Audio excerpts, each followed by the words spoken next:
Continuando el tema de la belleza en la filosofía, vamos a seguir con el autor Plotino. Esta es la primera parte que constituye los fundamentos de su estética y la transición que hubo de la Edad Antigua a la Edad Media.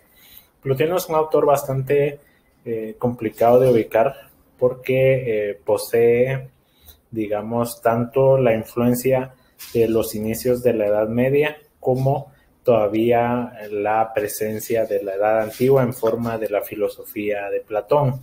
Vamos a decir que la Edad Media inicia en el año 467 después de Cristo y se divide en alta, plena y baja Edad Media. La alta Edad Media se refiere al auge de la iglesia, al auge del poder político que tuvo la iglesia durante más o menos 7-8 siglos. Posteriormente, la plena Edad Media se refiere a la disminución de ese poder gradualmente a través de la presentación de proyectos intelectuales como la fundación de las universidades. Y por último, la Baja Edad Media se refiere a al descenso del poder político de la Iglesia con ya la fundación de las universidades, la fundación de bibliotecas, etcétera, quiere decir la difusión del conocimiento. Vamos a decir que la Edad Media se enmarca del 467 después de Cristo con la caída del Imperio Romano Occidente hasta el 1453 después de Cristo, obviamente, con distintos hitos como la invención de la imprenta, el descubrimiento de América, la separación de la Iglesia por parte de Lutero. Todos esos elementos fueron los que marcaron el inicio ya de del Renacimiento. Ahora bien, Plotino nos interesa porque es el primero que va a retomar el pensamiento de Platón y lo va a plasmar en distintos ensayos. Él vivió del 205 al 270. Vamos a decir que todavía estaba entre tanto la Edad Media como la Edad Antigua. Lo primero que hay que señalar es el término neoplatónico.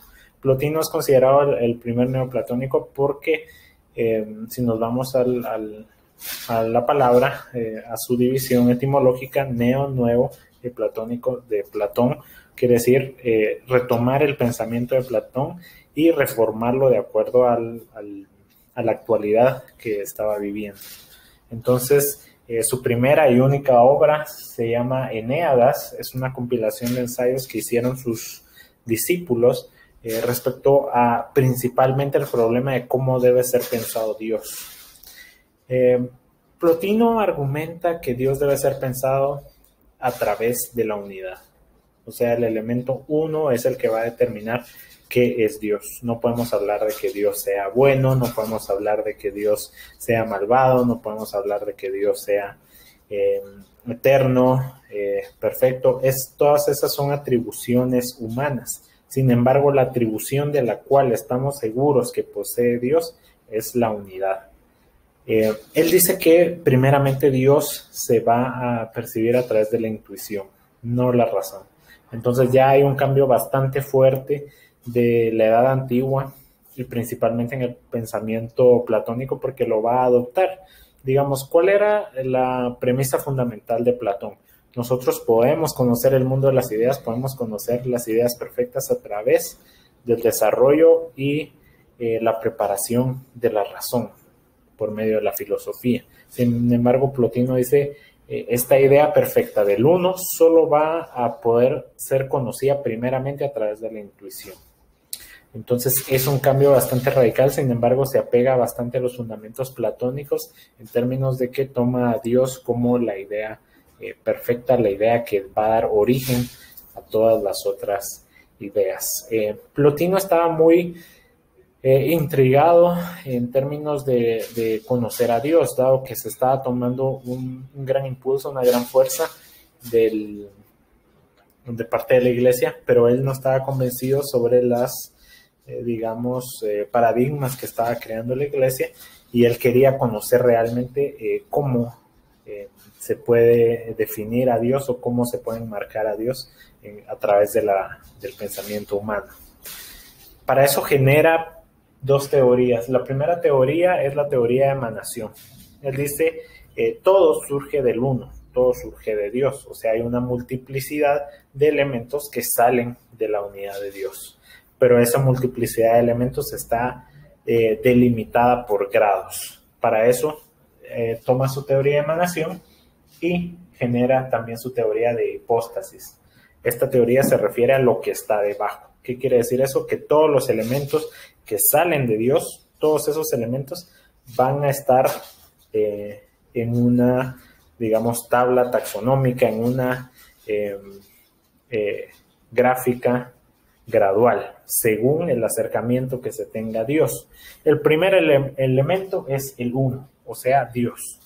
Ese es el elemento fundamental. Abajo de Dios, por así decirlo, según la teoría de hipóstasis, se encuentra el intelecto. El intelecto para Plotino es fundamentalmente el espíritu, pero el espíritu es la razón directamente. No el espíritu como lo conocemos como el alma, sino como la razón. ¿Por qué? Porque en el tercer grado va a posicionar el alma, tanto el mundo como el hombre, pero el alma entendido de ánima, lo que anima, que igual provee del término animal, que es lo que anima a los seres. Entonces podemos ver que lo que plantea Plotino en esencia es que del uno se emana una multiplicidad de la realidad y esa realidad está en grados. Conforme se vayan alejando estos grados, estos elementos de la perfección de Dios, van a ser menos perfectos. Ahora bien, es necesario platicar un poco sobre las características esenciales de la estética de Plotino. Aquí Plotino va a marcar fuertemente la idea de que, más bien los estudiosos de Plotino van a remarcar la idea de que Plotino tuvo un cambio en su pensamiento conforme avanzaba el tiempo, o sea, una maduración en su teoría, en su filosofía. Entonces, primeramente, como habíamos recordado en la clase anterior, estaban muy presentes las escuelas helenísticas. Una de ellas era la escuela estoica. Plotino lee a los estoicos y dice en su primera característica de la estética, se apega mucho a la simetría y además le agrega los colores. Eso es una perspectiva bastante estoica sobre cómo entender la belleza a través de lo simétrico. Más adelante Plotino va a señalar que el arte puede expresar lo inteligible. El término inteligible viene del latín intelligibus, que se refiere a lo que puede ser entendido, o sea, lo que está en la realidad y podemos captar. El arte permite expresar lo que está en la realidad y que puede ser comprendido por el hombre. ¿Qué quiere decir eso? Que tiene muchos elementos humanos en él.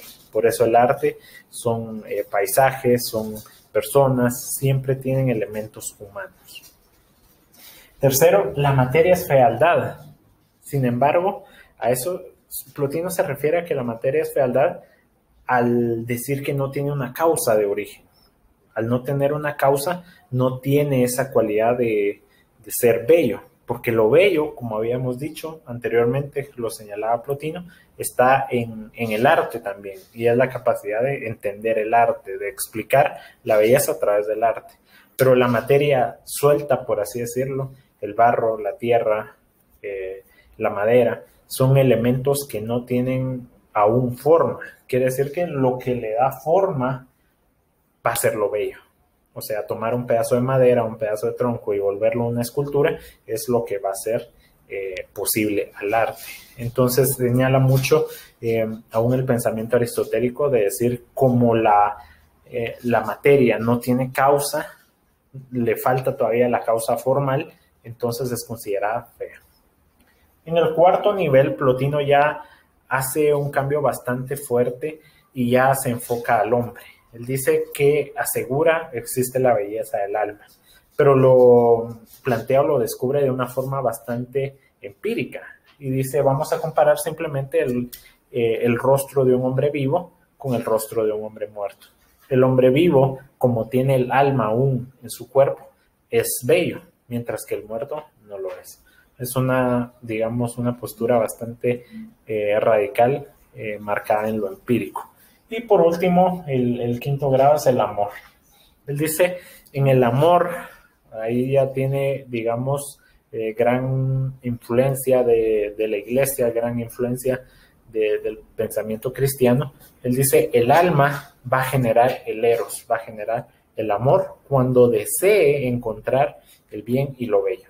¿Qué quiere decir eso? Que cuando el alma desee conocer a Dios, se va a generar el amor hacia Dios, y que el amor hacia Dios nos va a permitir conocer lo bello y el bien. No está señalando directamente que Dios es belleza y bondad, sino que es el ánimo de conocer esas cualidades que nos van a impulsar a Dios inevitablemente. Recordemos que Plotino, su idea fundamental es que señala que Dios es uno. Todavía no le indica cualidades como perfección, como belleza, como bondad. Todos esos elementos son adicionales y los ponemos siempre bajo categorías humanas. Entonces, con esto terminamos la primera parte de Plotino. En la siguiente parte vamos a estudiar los tratados que él desarrolla ya de la estética.